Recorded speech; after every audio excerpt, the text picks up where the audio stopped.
निवाई से अपने ये बीच कमरे में के अंदर की चीज है। हाँ, राजस्थान निवाई से हेमराज जी जैन अपने बीच में, वे अपना प्रश्न करें। उसके बाद महासमिति ग्रुप चोट मंदिर तैयार है। गुरु श्री चरणों के में प्रेम बार नमोस्तु नमोस्तु नमोस्तु। और आपके अगल बगल में सुशोभित दोनों मुनिराज विद्या रत्नों को भी मेरा नमोस्तु। गुरुदेव 16 फरवरी को जो बहरील जी साहब आए थे, उनका मैंने शंका समाधान सुना था। कौन? 16 फरवरी को जो बहरील जी साहब, भारी जी, हाँ, हाँ। तो वो जो शंका समाधान जो वो सेशन मैंने पूरा सुना, उसे मैंने बारीकी से 2 बार सुना। उसमें से कुछ शंकाएं निकली। शंकाएं क्या हो सकता है, शंकाएं नहीं हो, लेकिन मेरे मन में कुछ सवाल उठे। हाँ, कि एक तो जो ये अपना जो अशुभ कर्म है, जो अपन पाप करते हैं, क्या ये इनका जो फल है ये इस मृत्यु लोक में अपने जीते जी यही करते हैं?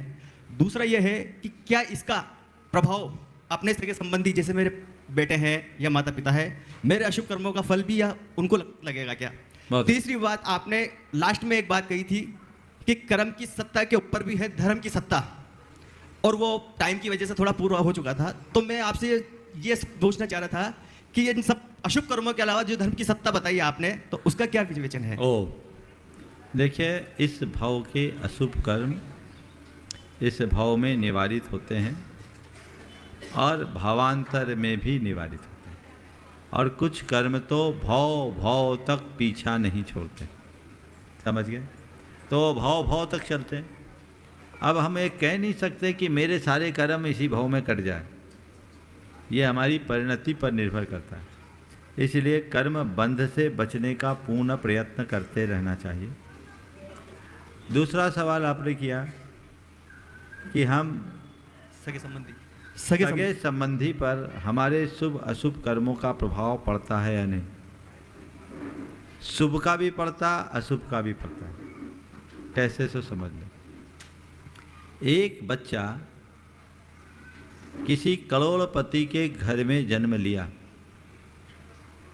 जन्म से वो करोड़पति है कि नहीं? बोलो। इसके उलट कोई व्यक्ति, कोई बच्चा किसी भिखारी के घर जन्मा, वो जन्म से भिखारी हुआ कि नहीं हुआ? अब ये जन्म से करोड़पति बनने के लिए उसने अपनी ओर से कोई पुरुषार्थ किया क्या? जन्म से भिखारी होने में उसका कोई रोल रहा क्या? ये कहलाता दाय भाग। क्या कहलाता है? दाय भाग। दाय भाग। करोड़पति के घर जन्म लेने वाला माँ बाप के पुण्य का दाय भाग पा गया, और भिखारी के घर जन्म लेने वाला अपने जन्मदाता के पाप का दाय भाग पा लिया। लेकिन ये तो जन्म के साथ है, जीवन में और परिवर्तन भी हो सकता है करोड़पति के घर जन्म लेने वाला भिखारी बन जाए, और भिखारी के घर जन्म लेने वाला करोड़पति बन जाए। ये भी हो सकता है ना। ये उसका पुरुषार्थ। सगे संबंधियों अपनों पर उसका असर पड़ता है या नहीं? एक व्यक्ति कोई अच्छा कार्य करता है, गौरव उसके पूरे परिवार का बनता है, बढ़ता है कि नहीं? बोलो। बिटिया IAS बनी, बधाई तुमको मिले कि नहीं? हाँ, मान तुम्हारा बढ़ा कि नहीं? बढ़ा ना। अब मेहनत इसने की, तुमने क्या किया? पुरुषार्थ इसका, फल किसको? बस नाम लेने का प्रयास करो। देखो, मैं आपको एक रहस्य की बात बोलता हूँ। भगवान का नाम लीजिए, स्तुतियाँ पढ़िए, पाठ करिए, जाप कीजिए, और कुछ नहीं कर सकते तो केवल नमोकार की आराधना कीजिए। नमोकार मंत्र के विषय में ऐसा कहा गया कि नमोकार मंत्र के एक अक्षर के स्मरण से 7 सागर का पाप कटता है। एक पद के स्मरण से 50 सागर का पाप कटता है, और एक बार नमोकार मंत्र के स्मरण करने से 500 सागर का पाप कटता है। इतना सरल उपाय।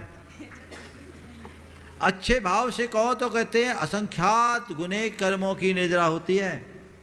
घर बैठे उपाय है और उसी पर भरोसा नहीं है। कोई को बोल दो नमोकार जप, वो तो जपते ही हैं। कैसे? श्रद्धान के साथ जपिए। अच्छा, प्रणाम। नमोस्तु महर्षि, नमोस्तु। सुपेक्षा जैन खनियादाना, और उसके बाद